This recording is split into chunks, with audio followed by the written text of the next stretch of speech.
하나님의 말씀은 신명기 23장입니다.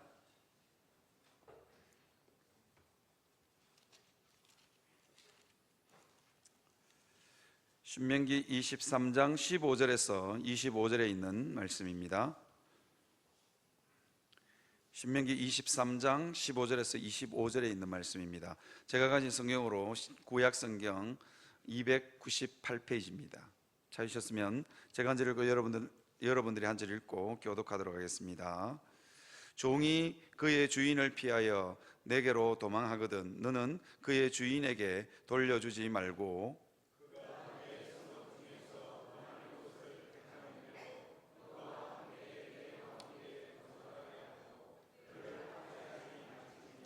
이스라엘 여자 중에 창기가 있지 못할 것이요 이스라엘 남자 중에 남창이 있지 못할지니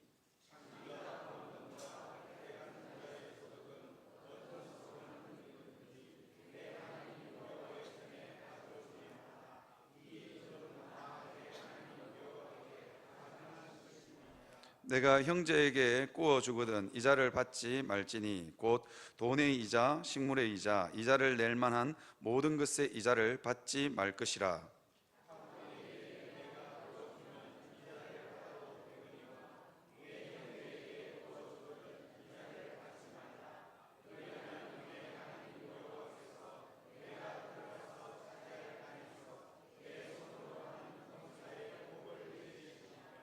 내 하나님 여호와께 소원하거든 갚기를 더디하지 말라. 내 하나님 여호와께서 반드시 그것을 내게 요구하시리니 더디면 그것이 내게 죄가 될 것이라.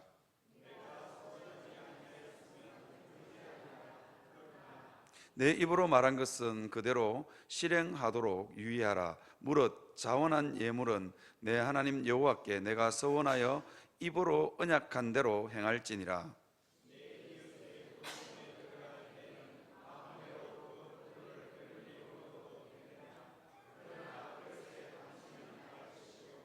다 같이 읽겠습니다. 내 이웃의 곡식밭에 들어갈 때에는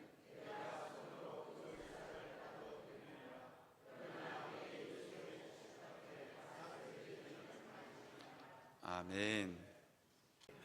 자, 오늘 말씀 가지고 여러분들과 함께 좀 나누려고 합니다. 신명기는 이스라엘 백성들이 약속의 땅 가나안에 들어가기 일보 직전에 모세가 이스라엘 백성들에게 해준 이야기입니다. 해준 설교를 모아놓은 게 신명기입니다. 이 신명기를 통해서 모세가 바라고 싶은 게 있어서 약속의 땅 가나안에 들어가거든 잘 먹고 잘 살아라 만 이야기한 게 아닙니다. 복음적 가치를 실현하는 공동체가 되어라. 복음적 가치가 뭐냐? 하나님을 사랑하는 거고 이웃을 사랑하는 겁니다. 그래서 이 복음적 가치를 실현하는 공동체가 되기를 모세는 간절히 바랬습니다. 그 복음적 가치가 어디에 잘 요약되어 있냐면 십계명입니다. 십계명의 1계명부터 4계명까지 안식일을 기억하여 거룩히 지키라, 이까지가 어떤 부분이냐면 하나님 사랑에 관련되어 있는 부분입니다. 그 다음에 내 부모를 공경하라부터 시작해서 거짓 증거하지 말라, 그죠? 내 이웃의 집을 탐내지 말라까지 5계명부터 10계명까지가 어디 부분이냐면 이웃 사랑에 관련되어 있는 부분입니다. 그래서 성도들이 많이 착각하는 부분이 있는데, 하나님은 참 사랑스러운데, 하나님은 내가 너무너무 좋아하고, 하나님은 내가 사랑하는데 참 이웃에게 사랑이 내 옆에 있는 사람이 사랑하는 마음이 잘 생기지 않는다. 그런 분들은 하나님 사랑에 문제가 있을 확률이 굉장히 많습니다. 이 이웃 사랑과 하나님 사랑은 아주 긴밀한 연관이 있습니다. 그래서 요한 1서 4장 20절에 보면 누구든지 하나님을 사랑하노라 하고 그 형제를 미워하면 이는 거짓말하는 자니 보는 바 그 형제를 사랑하지 아니하는 자는 보지 못하는 바 하나님을 사랑할 수 없느니라, 그렇게 되어 있습니다. 그래서 하나님을 사랑한다 하면서도 나는 누군가가 자꾸 밉다, 누군가 뭐 보면 자꾸 화가 난다, 그러신 분들은 내하고 하나님하고 관계가 문제가 있는 겁니다.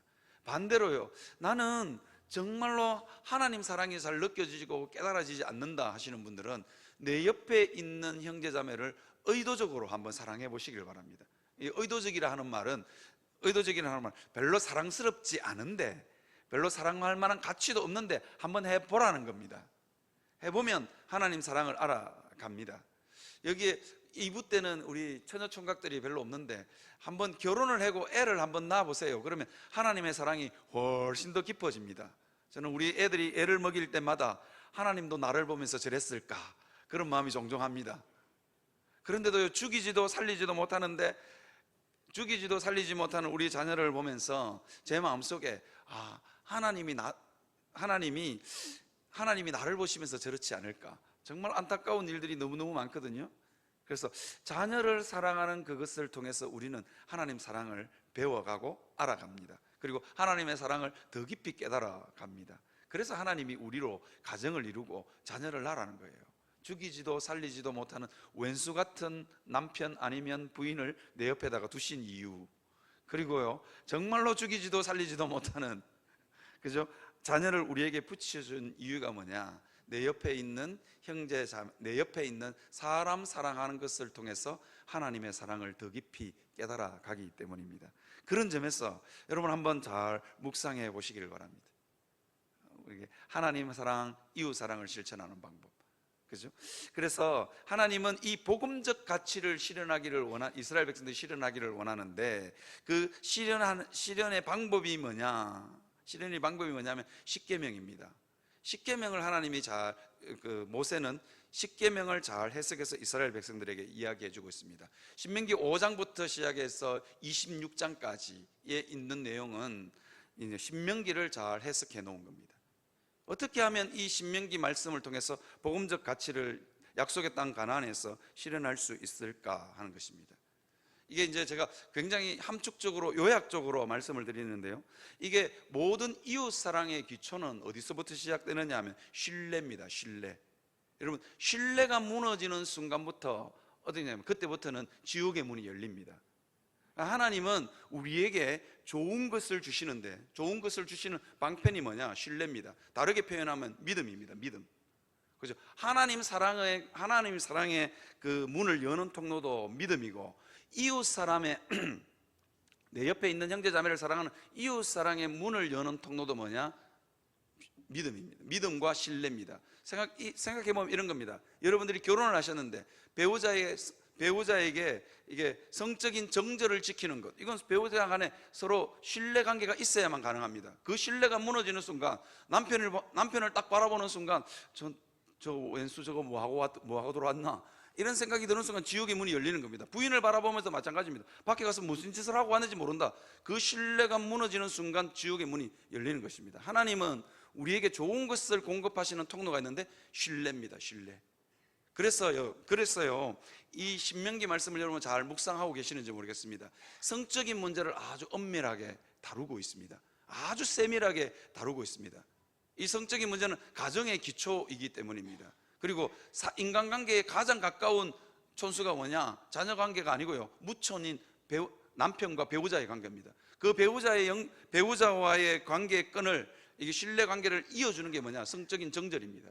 그런 점에서 하나님은 이 신명기를 해석해가면서 신명기에서 모세는 끊임없이 곳곳마다 시간만 나면 뭘 하냐면 성적인 문제에 대해서 이야기하고 있습니다. 신뢰가 무너지면 모든 게 무너지기 때문입니다. 저는 결혼하고 나서 2달이 채 안 돼가지고 우리 아내에게 경제권을 다 빼앗겼습니다.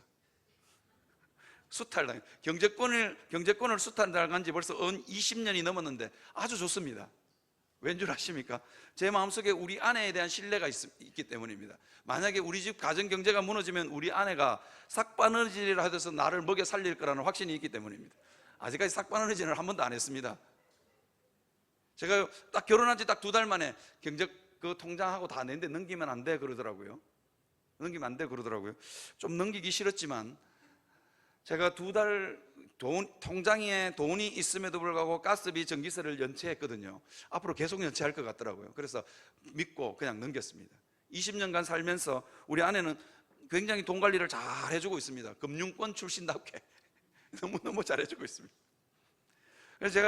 그래서 이게 아내와 저의 관계, 제가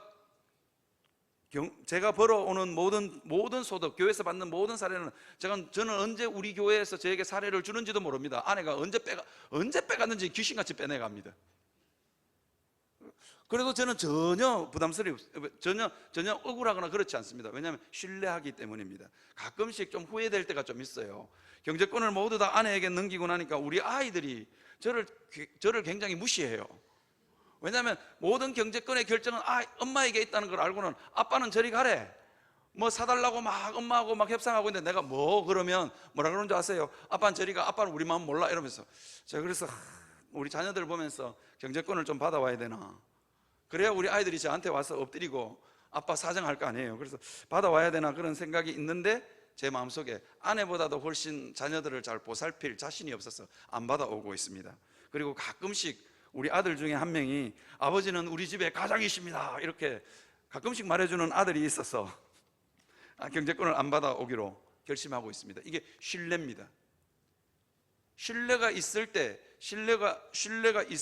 이게 언약적 공동체가 가능한 겁니다. 신뢰가 있을 때 어떤 부분이냐면 하나님의 언약적 복음적 공동체가 이루어지기, 복음적 공동체의 가장 기초는 신뢰입니다. 신뢰.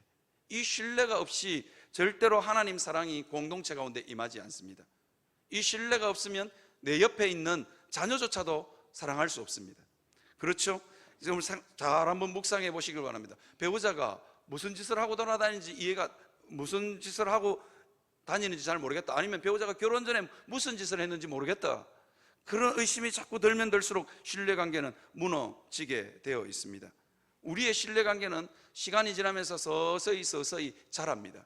그것을 통해서 하나님께서는 우리에게 하나님 사랑을 부어주십니다. 그래서 하나님의 사랑을 더 깊이 깨달아 가게 하십니다. 여러분 혹시 오헨리의 단편소설 크리스마스의 선물이라는 단편소설을 여러분 잘 알고 있는지 모르겠습니다. 대부분 다 압니다. 오헨리의 크리스마스의 선물, 이러면 잘 기억이 안 나시지만 이 이야기를 들어보면 잘 압니다. 아내에게는 굉장히 아름다운 금발머리가 있었습니다. 누구도 흉내 낼 수 없는 아름다운 금발머리가 있었습니다. 그런데 그 금발머리에 꽂을 핀이 없었습니다. 왜? 너무 가난해서 살 수가 없는 겁니다. 그리고 남편에게는 아버지에게 물려준 정말로 고급 시계가 있었던 것 같습니다. 그런데 시계줄이 없었어요. 둘 다 너무 가난해서 핀을 살 돈이 없고 시계줄을 살 돈이 없었습니다. 그래서 두 부부가 크리스마스 때 아무도 몰래 뭐 하느냐, 서로에게 선물을 해주기로 합니다. 남편은 자기의 시계를 팔아서 아내의 금발머리를 위해서 핀을 샀고, 아내는 자기 머리를 잘라서 남편의 시계줄을 삽니다. 그런데 크리스마스 이브에 서로가 선물을 교환하는 순간 서로가 부둥켜 안고 울 수밖에 없습니다. 왜? 서로에게 필요가 없게 되었기 때문입니다. 이게 사랑입니다. 이 부부는 이 부부의 이 사랑을 통해서 하나님의 사랑을 더 깊이 깨달아가고 알아가게 됩니다. 그 부부가 그날 저녁에 부둥켜 안고 우는 이유가 뭐냐? 가난해서도 아니고 남편이 아니면 아내가 자기를 많이 사랑해 줬어도 아닙니다. 하나님의 사랑이 이와 같구나 하는 것을 그날 저녁에 깨달았다는 것입니다. 사랑하는 성도 여러분, 우리는 사람을 사랑하는 것을 통해서 하나님의 사랑을 깨달아가고 알아갑니다. 그랬어요. 신앙 공동체에는 반드시 사람 간에 믿을 수 있는 신뢰관계가 형성되어야 합니다. 사단은 언제나 신앙 공동체 안에 서로를 믿을 수 없게 합니다. 서로를 믿을 수 없게 한다. 부부관계도 서로 믿을 수 없게 하고, 자녀와 부모의 사이도 믿을 수 없게 합니다. 끊임없이 거짓을 몰아넣어서 속임수와 거짓을 통해서 사람들 간의 이 신뢰관계를 깨트립니다. 그래서 신명기는 우리에게 무슨 이야기를 해주고 있느냐? 신명기는 우리에게 무슨 이야기를 해주냐? 끊임없이 사실이 뭐냐? 신뢰는 어디서부터 생겨나느냐? 사실에서부터 시작합니다. 여러분, 교회 다니는 여러분들이 덮어놓고 사랑, 이거는 하면 안 됩니다. 덮어놓고 사랑은 독이 될 수 있습니다. 교회니까 무조건 사랑해야 돼, 이건 독이 될 수 있습니다. 가령 예를 한번 들어볼까요? 많은 연예인들이 마약을 하죠. 왜 마약을 하는지 모르겠어요. 인물도 그렇게 대단하고, 그죠? 돈도 많이 벌고, 그런데 불안해서 견딜 수 없어서 마약을 합니다. 왜 그런 줄 아십니까? 덮어놓고 사랑을 받았기 때문입니다. 나는 원래 그런 존재가 아니었어. 많은 사람들이 자기의 사생활을 많은 연예인들이 자기의 사생활을 포장하고 감추었습니다. 그래서 팬들이 덮어놓고 사랑해 주는 거예요. 그러니까 덮어놓고 사랑해 주니까 이 팬들이 언제 떠나갈지 모르니까 불안한 겁니다. 그랬어요. 교회는 언제나 덮어놓고 사랑이 아닙니다. 사실관계를 분명히 해야 됩니다. 사실관계를 분명히 해야 됩니다. 연예인들이 마약을 하는 이유가 그런 데 있는 겁니다. 덮어놓고 사랑은 안 됩니다. 여러분들이 누군가를 의도적으로 사랑하고 의도적으로 그 갈 때는 의도적으로 칭찬할 때는 어떻게 하셔야 되느냐? 어떻게 해야 되느냐? 분명한 사실에 근거해서 칭찬을 하셔야 됩니다. 여러분, 사실에 근거하지 않는 칭찬은 다른 사람에게 독이 됩니다. 이것을 가르쳐서 우리는 아첨이라고 합니다. 아첨. 자녀들에게도 너 정말 대단한 것 같아 칭찬해 주잖아요. 자녀들도 그 구체적인 사실이 근거하지 않는 칭찬은 자녀들에게 독이 됩니다. 왜냐하면요, 이유가 있습니다. 엄마가 나를 칭찬해 줬는데 나는 별로 칭찬받을 만한 근거가 없는데 칭찬해 줬잖아요. 그러면 불안합니다. 그래서 자녀를 칭찬해 줄 때도 분명한 네가 무엇을 해서 너는 너무 착한 아이인 것 같아, 이렇게 해야 됩니다. 우리 아들 너무 좋아, 우리 아들 너무 착해, 무조건 그렇게 덮어놓고 칭찬하는 것은 독이 될 수가 있습니다. 사실에 근거해야 된다는 겁니다. 그래서 신앙 공동체는 언제나 이 신뢰관계를 위해서 사실에 근거해야 됩니다. 가끔씩 저에게도 칭찬해 주시는 분들이 좀 있어요. 칭찬해 주시는 분, 근데 칭찬은 듣기는 좋아요. 그런데 저를 아주 불안하게 하시는 분들이 있어요. 사실이 아닌데도 불구하고 저에게 칭찬하시는 분들이 있어요. 저는 그런 분들 칭찬을 들을 때마다 불안하답니다. 저 성도가 언제 내 뒤통수를 때릴지 모른다. 그렇죠? 어떤 부분을 칭찬할 때는 사실에 근거해서 칭찬하셔야 됩니다. 교회 공동체는 언제나, 여러분, 교회 공동체는 언제나 사실에 기반해야 됩니다. 그래서 여러분, 사랑은, 전도서에 보면 이런 말씀이 있죠. 사랑은 무엇과 함께 기뻐한다고요? 덮어놓고 사랑하는 그것으로 기뻐하지 않습니다. 사랑은 무엇과 함께요? 진리와 함께 기뻐하는 것입니다. 사실이 뭐냐 하는 것을 따져봐야 됩니다. 예수님이 우리를 사랑하실 때 여러분, 우리의 모습을 따지지 않았을까요? 덮어놓고 우리를 사랑하셨던 것 같습니까? 천만에요. 예수님은 우리에게 사실이 뭐냐, 인생의 진짜 모습이 뭐냐, 우리 안에 있는 그 죄의 모습이 어떤 모습이냐, 얼마나 우리가 흉악한 죄인인가 하는 것은 예수님은 철저하게 따지셨습니다. 그죠? 그래서 우리의 내면을 파고들었습니다. 그리고는 아셨습니다. 하늘에 계신 그 예수 그리스도는 우리가 어떤 죄를 지었고 우리 마음이 얼마나 부패했는지 아셨습니다. 그런데도 예수님이 왜 이 땅에 오셔서 33년을 살았을까요? 그 인생들의 죄의 모습을 제대로 보기 위해서입니다. 제대로 체험하기 위해서입니다. 그렇게 체험하고 나서 예수님의 결론이 무엇인지 아십니까? 도저히 감당할 수 없는 저 죄 내가 십자가에 지고 가겠다. 덮어놓고 사랑 아닙니다. 철저하게 우리를 분석하고 따졌습니다. 우리 안에 있는 죄의 그 부패한 모습을 예수님은 철저하게 보셨습니다. 그러니까 예수님의 결론이 있는 거예요. 저 죄를 감당할 방법은 딱 하나밖에 없다. 내가 십자가를 지는 것밖에 없다. 그게 예수님의 사랑입니다. 사랑하는 성도 여러분, 우리 신앙 공동체가 사실에 기반한 공동체가 되었으면 좋겠습니다. 그랬어요. 보니까 허물이 많이 보여. 그러니까 용납하고 포용해야 되는 것입니다. 저는 그렇게 되기를 바랍니다. 우리 영원한 교회 성도들은 다 너무 착해. 아니에요. 나는 착한 사람이 모인 곳이 착한 공동체를 본 적이 없습니다. 사람이 모이면요, 언제나 허물이 보이고 언제나 잘못이 보입니다. 착한 공동체, 이상적인 공동체는 교회 안에 없습니다. 저는 이렇게 말씀드리고 싶습니다. 영원한 교회에 허물이 많지만 나는 사랑하기로, 용납하고 포용하기로 결심했어. 그럴 수 있는 성도들이 많았으면 좋겠습니다. 앞에 있는 목사도 그렇지 않습니까? 여러분, 저 보면 꽤 괜찮은 것 같죠? 자, 집에 가보면 우리 집 애들은 압니다. 우리 집에 있는 아내는 압니다. 제가 어떤 사람인지. 그죠? 제게도 정말로 약점이 많고 허물이 많습니다. 그럼에도 불구하고 용납해주는 가족이 있어서 저는 여러분들 앞에 자신 있게 서는 겁니다. 그죠? 우리 영원한 교회가 그런 교회가 되었으면 좋겠습니다. 사실관계를 정확하게 파악하는 교회예요. 그럼에도 불구하고 사랑하고 용납하는 공동체가 되시기를 주님의 이름으로 축원합니다.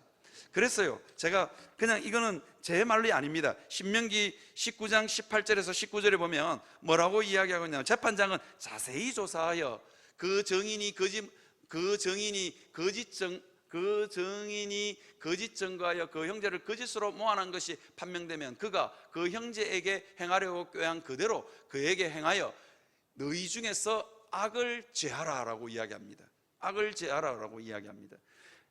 신명기는요, 우리에게 끊임없이 공동체의 이 사실을 판단하는 문제를 놓고 어떻게 하냐면 증인을 두세 사람 세우라는 거예요. 그리고 재판장과 제사장들은 자세히 살펴보라는 겁니다. 자세히 살펴보라는 겁니다. 자세히 살펴서 거기에 거짓이 없는지, 그 소문이 근거가 있는지 자세히 보라는 겁니다. 여론몰이 하듯이 욱 떠밀려가면 안 된다는 겁니다. 신앙 공동체는 언제나 사실에 기반해야 됩니다. 그래야만 억울한 사람이 안 나타나기 때문입니다. 저는요, 목사잖아요. 그래서 신명기에 증인을 세울 때 두세 사람이 세우고 누군가를 돌로 칠 때는 자세히 살펴서 조사하라는 겁니다. 저는 영원한 교회 성도들이 자세히 살필 수 있기를 바랍니다.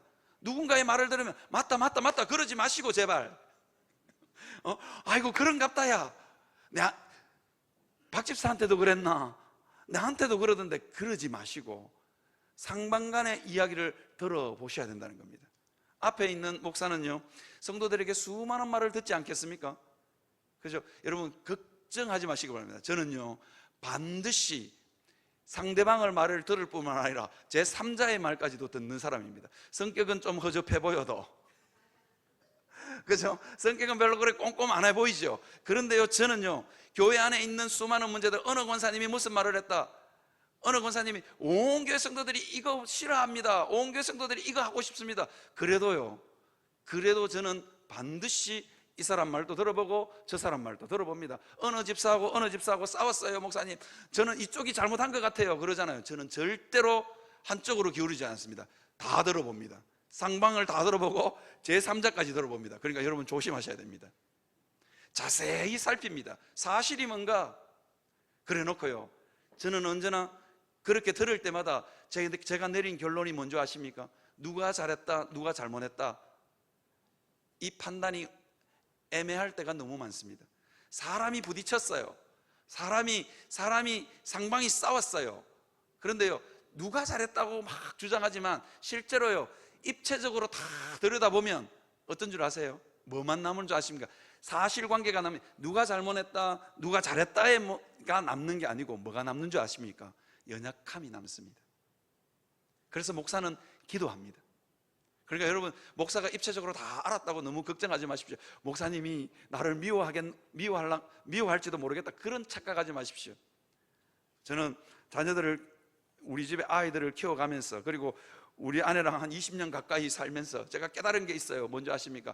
사람은 까고 까면 진실이 나올 것 같죠?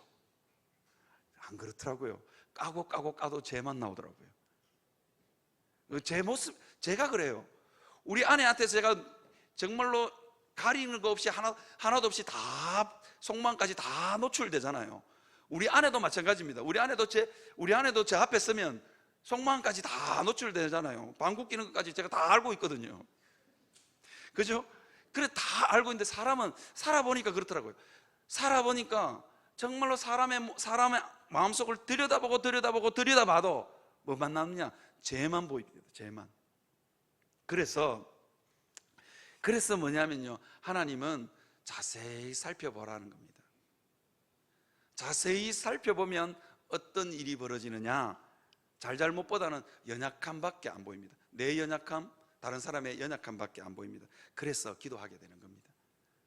신명기는 끊임없이 이 신뢰관계를 위해서 사실을 정확하게 파악하라고 이야기합니다. 이웃 간의 관계의 문제에 있어서 사실을 정확하게 파악하라고 합니다. 그리고는 뭐 하라고요? 덮어놓고 사랑하라는 것이 아니라 그리고는 용납하라. 그리고는 예수님처럼 십자가를 지라고. 저는요, 형제의 잘못과 허물을 보면서 기꺼이 예수님처럼 십자가를 질 수 있는 여러분들이 되시기를 바랍니다. 그래야만 복이 있는 거예요. 여러분 인생 가운데 누군가가 나를 너무 억울하게 했다, 여러분 걱정하지 마시길 바랍니다. 그 짐을 능히 질 수 있는 여러분들이 되시기를 바랍니다. 능히 포용하고 용납하시기를 바랍니다. 복이 있다니까요.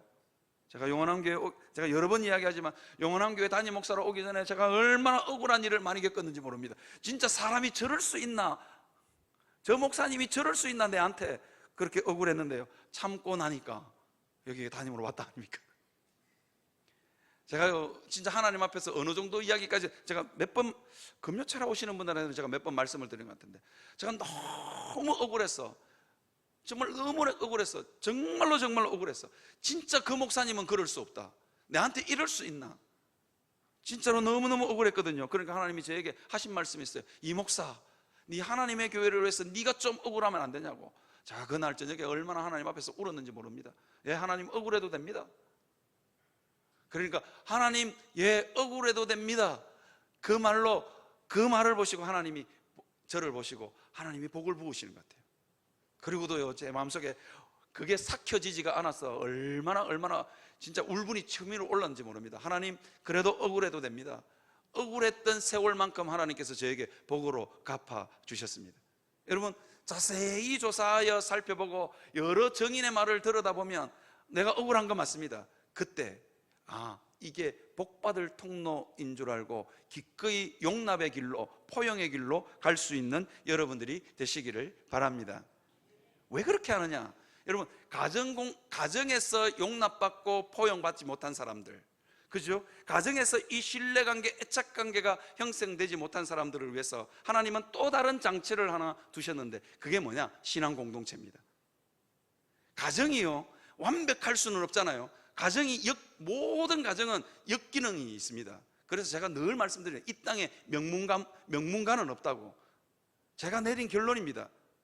이 땅에 명문가는 없다고요. 하버드를 나오고 MIT를 나오고 뭐 5만 명문 학부는 다 수석랩한 분들 제가 10년 동안 만나고 다 살았다 아닙니까? 제가 경북대학교 있으면서 정말로 거기에 있는 교수님들 중에 학벌 정정하신 분들 너무너무 많았습니다. 그런데 그분들에게도 허물이 있더라고요. 아니, 부부가 교수였는데 알을 두들겨 패가지고 알을 완전 정신병원에 그냥 입원을 시킬 정도로 알을 애를 두들겨 팼어요. 그것도 다 큰 처자를, 대학교 2, 3학년짜리를. 그리고는요, 얼마나 고상한 척하고 캠퍼스를 거니는지 모릅니다. 저는요, 그거 볼 때마다 정말 토할 뻔했습니다. 인생이요, 그럴 수밖에 없다는 거예요. 그렇게 고상하고 그렇게 많이 배웠지만 자기 안에 있는 그 연약함은 주체할 수 없는 겁니다. 그런데 하나님은 이 엮이는 전 가정에서 신뢰를 배우지 못한 엮이는 전 가정에 있는 사람들에게 대안 공동체를 주셨는데, 그게 뭐냐? 신앙 공동체입니다. 교회라는 겁니다.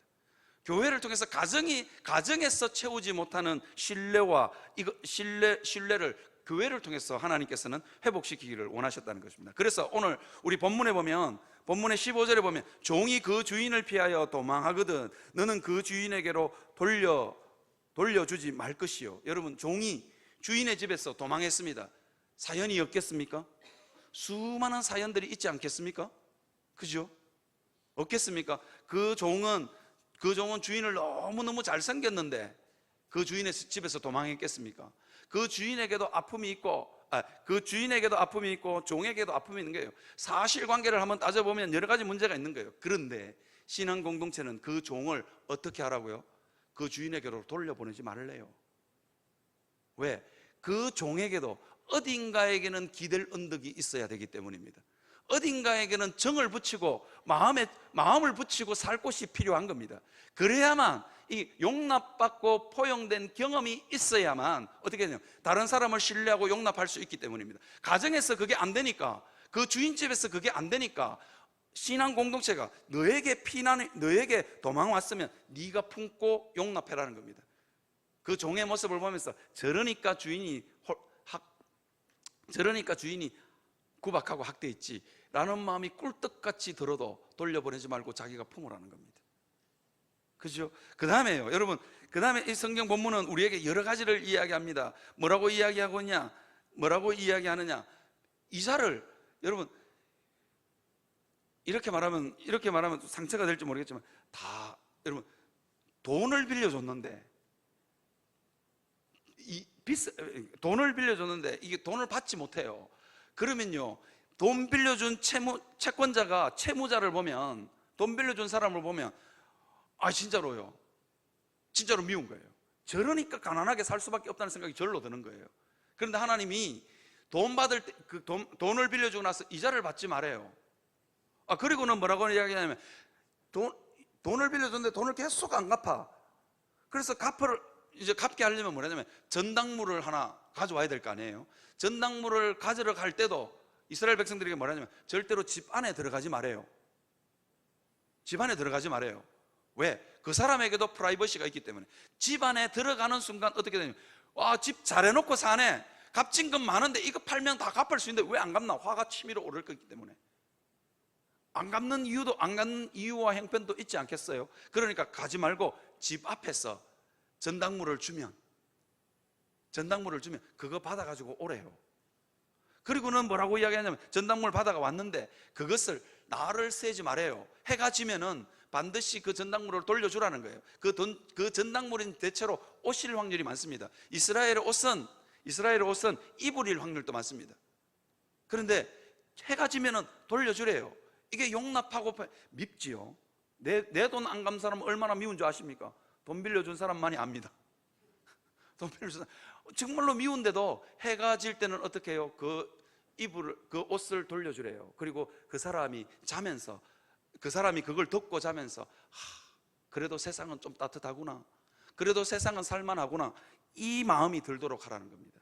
하나님께서 그 마음이 들게 하는 순간 어떻게 하냐면 그 사람이 자면서 신명기 24장 13절에 보면 이렇게 해질 때에 그 전당물을 반드시 그에게 돌려줄 것이라. 그리하면 그가 그 옷을 입고 자며 너를 위하여 축복하리니 그 일이 내 하나님 여호와 앞에서 내 공의로움이 되리라 라고 이야기합니다. 그걸 꼭 이렇게 입고 자면서 이 사람 그래도 나한테 돈 빌려준 사람인데 참 괜찮은 사람이다, 그죠? 그 마음이 들도록. 그리고는 그 사람 입에서 뭐가 나오게 해요? 축복이 나오도록 하라 하고 성경은 우리에게 이야기하고 있습니다. 여러분, 한 번도 용납받고 포용받지 못한 사람들이 교회에 와서는 한 번쯤 용납받고 포용받아야 되지 않겠습니까? 그죠? 그래서 저는 이쪽 이야기 다 듣고 제3자 이야기를 다 듣고 그리고는 기도합니다. 하나님, 저 성도의 연약함입니다. 저 성도의 잘못이라고 하나님 앞에 기도하지 않습니다. 저 성도의 연약함입니다. 하나님, 저 성도에게 복을 부어주시고 억울한 이쪽에도 복을 부어주셔서 하나님, 서로가 용납하고 포용할 수 있는 법을 배워가게 해주십시오. 저는 그렇게 기도합니다. 여러분, 이솝 우화에 있는 이야기 중에 바람과 태양의 이야기를 여러분 아시는지 모르겠어요. 바람이 어느 날 한 나그네가 길을 가고 있었어요. 코트를 꼭 껴입고 길을 갑니다. 태양하고 바람하고 내기를 합니다. 바람이 먼저 이야기합니다. 나는 저 나그네의 옷을 1분도 안 돼서 벗길 자신 있다고. 그러니까 태양이 씩 웃으면서 해봐, 그렇게 이야기합니다. 그러니까 바람이 어떻게 하냐면 세차게 나그네에게 바람을 몰아칩니다. 그러니까 나그네에게 세차게 바람을 몰아치면 칠수록 나그네는 옷깃을 여밉니다. 바람이 안 되는, 아무리 센 바람을 몰아쳐도 안 되는 거예요. 그러니까 더 센 바람, 자기가 낼 수 있는 최고의 바람을 몰아세웠는데 나그네가 너무너무 춥고 바람이 부니까 옷깃을 더 꼭 잡는 거예요. 더 세게 몰아치면 몰아칠수록. 여러분, 사람이 이와 같습니다. 잘못했다고 자꾸 몰아치면 몰아칠수록요, 잘못했다고 자꾸 비난하면 비난할수록요, 더 꼭 자기 방어적이 된다니까요. 염치도 없어집니다. 자꾸만 꼭꼭. 제가 우리 교회 화단에 누가 고무나무를 하나 뽑아가 버렸어요. 조그만한 고무나무. 제가 지금 애주정지 우리 어머니가 물려준 고무나무거든요. 그거 키우고 있는 그걸 누가 뽑아가 버렸어. 그래서 우리 전도사님이, 목사님 CCTV 돌려가지고 한번 얼굴이라도 한번 볼까요? 그러더라고요. 하지 말라고. 그 얼굴 보면 더 미워질 것 같았어. 그냥 용납해주기로 그냥 포용해 가져가서 그냥 잘 키우라고. 그걸 훔쳐갈 정도면 얼마나 잘 키우겠어요. 제가 잘 키우라고 그냥 흘려보냈습니다. 태양이 이렇게 이야기합니다. 태양이 바람 보고 뭐라 하냐면 그만해라. 내가 한번 해볼게. 그러면서 태양이 어떻게 했냐면 따뜻한 햇볕을 계속해서 나그네에게 몰아칩니다. 그러니까 나그네가 더우니까 스스로 옷을 벗는 거예요. 여러분, 영원한 교회 성도 여러분, 다른 사람의 허물과 잘못을 보면서 여러분 따뜻하게 품어서 스스로 잘못을 깨우치게 할 수 있는 여러분들이 되시기를 바랍니다. 해질 때에 그 전당물을 돌려주면 돌려줘서 그날 저녁에 세상은 따뜻할 살만해. 그리고 저 사람도 얼마나 화가 났겠어. 그죠? 얼마나 화가 났겠어. 그런데도 나한테 해줄 때 이 따뜻하게 자라고 옷을 돌려주는 그 사람을 보면서 이 사람은 갚아야 되겠다, 그 생각을 하지 않겠습니까? 만약에 이 사람이 갚지 못했잖아요. 그 사람의 축복을 통해서 하나님이 뭐 하는 거예요? 하나님이 갚으신다는 믿음이 있는 거예요. 그러니까 하나님께서 그렇게 하라고 하는 겁니다. 사랑하는 성도 여러분, 누군가에게 축복의 대상이 되시기를 바랍니다. 그렇죠? 누군가에게 축복의 대상이 되시기를 바랍니다. 원망 듣고 불평하고 자꾸 그런 말 들으면 그런 말 듣는 여러분들이 되시지 말기를 바랍니다. 그냥 누군가에게 따뜻하게 한번 용납해주고 포용해 주었어. 그죠? 복을 그 복이 하나님께서 갚아주시는 그 역사가 있기를 주님의 이름으로 축원합니다. 여러분, 내 옆에 있는 형제자매 보면서 네 잘못했다 아무리 말해보십시오. 우리 집에 사춘기 아이가 있는데 잘못했다고 야단은 치면 칠수록 지가 더 큰 소리를 쳐요. 그래서 제가 작전을 좀 바꾸려고 하는데 참 이게 잘 안 바꿔져요. 우리 아들 잘했다 뭐 그 말을 하고 싶은데 잘 안 됩니다만은, 어쨌거나 우리가 의도적으로 다른 사람을 품고 용납할 수 있었으면 좋겠습니다. 그래서 영원한 교회 성도들은 그냥 의도적으로 주일날 교회 한번 오시면 근거를 가지고 칭찬하셨으면 좋겠습니다. 장로님 보면서 장로님 오늘은 정말 젊어 보이십니다. 그죠? 의도적으로 그렇게 하시면 좋겠습니다. 그죠? 그래서 제가 지금 그 감사 노트를 지금 100권을 지금 주문해 놓고 교육자실에 지금 저장하고 갖다 놓고 있습니다. 갖다 놓고 저걸 7월 첫 주부터 해야 되나, 7월 첫 주부터 우리 교회에서 정말로 이삭 남기기 캠페인을 해야 되나 제가 고민 중에 있습니다. 그래서 7월 달부터는 교회 오시면 무조건 한 사람한테는 칭찬 한번 하기. 그죠? 칭찬할 거 없으면 만들어서라도 하기. 그러니까 없는 거 만들면 안 됩니다. 있는 거 만들었어. 안경이 예쁘시네요 그러든지, 그죠? 오늘은 주름살이 하나 펴진 것 같습니다 그러든지, 그죠? 의도적으로 하여튼 의도적으로 칭찬을 흘려보낼 수 있었으면 좋겠습니다. 그 칭찬과 포용과 용납이 사람을 변화시킵니다. 그래서 영원한 교회가 누군가에게는 기댈 언덕이 되시기를 바랍니다. 저는 교회 오면 누군가는 기댈 언덕이 되었으면 좋겠어요. 교회 오면 그래도 저곳에는 누군가가 나를 품어줄 거라는 그 확신을 가지고 교회에 출입할 수 있었으면 좋겠습니다. 영원한 교회를 그런 교회로 가꾸어 갈 수 있는 여러분들이 되시기를 바랍니다. 한번 해보자고요. 저도 해보자고. 저도 그게 잘 안 되는 사람인데 저도 한번 해보려고요. 저도 한번 해보려고 그럽니다. 오늘 성도들이 참 괜찮으신 것 같습니다. 그죠? 오늘 보니까 제 설교가 오늘 좀 지겨울 텐데 그래도 이렇게 해주시는 분 정말 하나님의 복이 있기를 주님의 이름으로 축원합니다. 괜찮은 것 같아요. 그죠? 사람은요, 제가 설교를 마무리하려고 합니다. 사람은요, 까고 까봤자 다 사람 속에 있는 건 죄뿐입니다. 그죠? 까고 또 들여다봐도 죄뿐입니다. 교회도 마찬가지입니다. 들여다봐도 죄를 지은 인생들이 모였으니 원망과 불평할 일이 얼마나 많겠습니까? 그래도 하나님의 신앙 공동체를 신뢰하고 하나님이 그 사람을 변화시킬 줄 믿고 하나님이 우리 교회를 변화시킬 줄 믿고, 여러분 칭찬과 격려의 이삭을 남길 수 있는 여러분들이 되시기를 바랍니다. 그 남긴 이삭이요, 누군가에게는 밤에, 누군가에게는 정말로 눈물 짓는 사연으로 남을 수 있습니다. 어느 분이 그러더라고요. 어느 분이 교회를 떠났다가 정말로 힘들게 살다가 어느 날 자기 주일학교 선생님이 너 참 괜찮은 아이인 것 같다고. 왜냐하면 예배에 지각하지 않고 왔거든요. 그때 선생님 다른 모든 교사 선생님들은 자는 맨날 지각해. 그러는데 어느 날 한번 지각 안 하고 애가 일찍 온 거예요. 우리 집 둘째 같은데. 그죠? 그런데 그 아이를 보면 그날 52주 중에 거의 50주는 지각하는 아이인데 맨날 지각하는 아이인데 한 주를 지각 안 하고 왔대요. 그런데 그 교회 학교 선생님이 환하게 웃으면서 누구야? 너 참 잘했다. 네 인생에 하나님이 복 붙는데 지각은 하지 않겠다. 그 말을 한마디 해줬대요. 지각 한 번 안 했는데 하나님이 네 인생에 복을 부을 때 하나님이 절대로 지각 안 하실 거야. 그 말 한마디가 기억났어. 나중에 정말로 인생이 너무 힘들 때 하나님의 교회를 다시 발걸음했답니다. 사랑하는 성도 여러분, 그 칭찬의 이삭을 남길 수 있는 여러분들이 되시기를 바랍니다. 누군가는 그 이삭을 주어갑니다.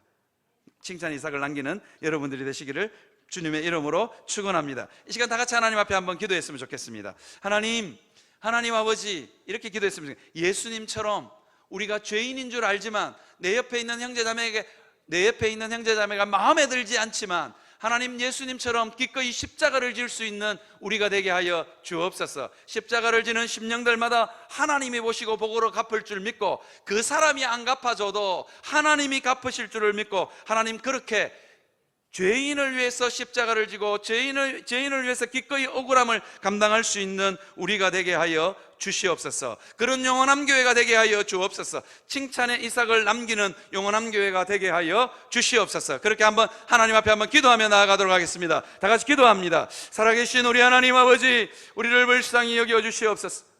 우리를 불쌍히 여겨주시기를 원합니다. 하나님, 우리를 긍휼히 여겨주시기를 원합니다.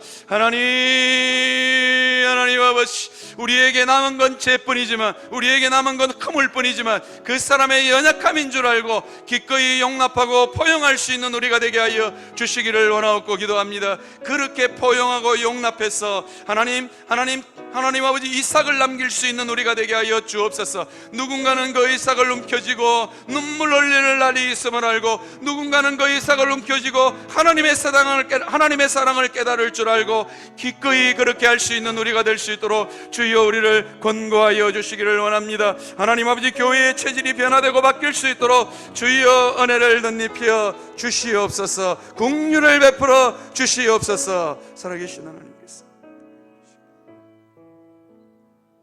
살아계신 하나님 아버지, 허물과 죄뿐인 우리를 예수 그리스도가 그 허물과 죄를 지고 십자가에서 죽으셨던 것처럼 우리도 그 예수님 본받아 다른 이들의 허물을 보이고 다른 이들의 허물과 잘못을 지고 기꺼이 하나님 십자가를 지고 포용하고 용납할 수 있는 우리가 되게 하여 주시옵소서.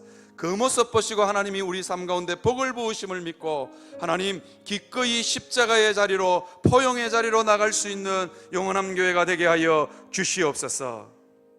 감사를 드립니다. 이 모든 말씀 예수님의 이름으로 기도드리옵나이다. 아멘.